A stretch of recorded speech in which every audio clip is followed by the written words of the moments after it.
mimi kama kamanda wenu ambaye pia ninawapenda sana, ambaye bado naamini ni waaminifu na waadilifu na jasiri, ili turudishe jina zuri.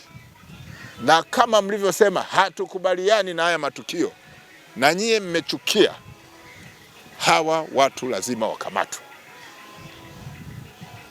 lazima wakamatwe, lazima wakamatwe, kama tulivyofanya kwenye kijiji cha Nina na Simanjiro na Kisangiro.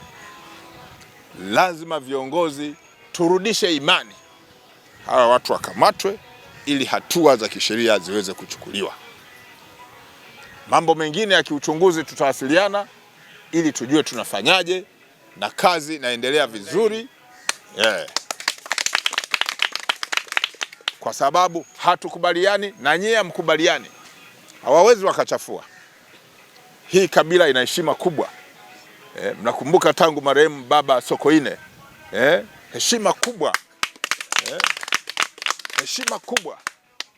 Sasa hawezi kuchafua, na tukiona kuna watu wanataka kuchafua, mniambie mimi, iambie serikali kwamba sisi hatutaki hii, inataka kuchafua.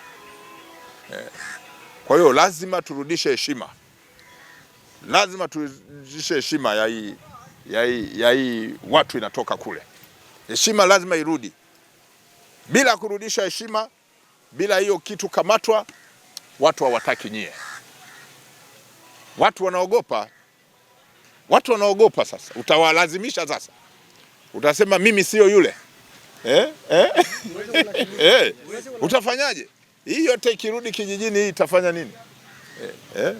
Masai ni ajira, ajira kwa sababu ya uaminifu.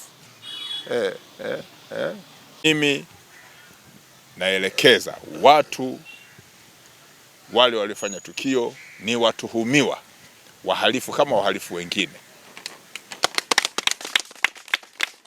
Hata kama ni Mmasai, ni yeye kama yeye, sio jumuiya, sio jamii, na huo ndio usawa mbele ya sheria. Kwa hiyo wananchi, tuache kuwatuhumu hawa watu wote kwa ujumla wao. Ni watu wema, watu wenye rekodi nzuri, watu wenye historia nzuri, historia ya uaminifu, historia ya uadilifu, historia ya ujasiri, historia ya uchapakazi. Hiyo ndio historia yao na ndio inayowabeba. Na wameahidi kwamba watashirikiana na mimi kuhakikisha kwamba mambo hayo yanaendana na uhalifu hayatokei.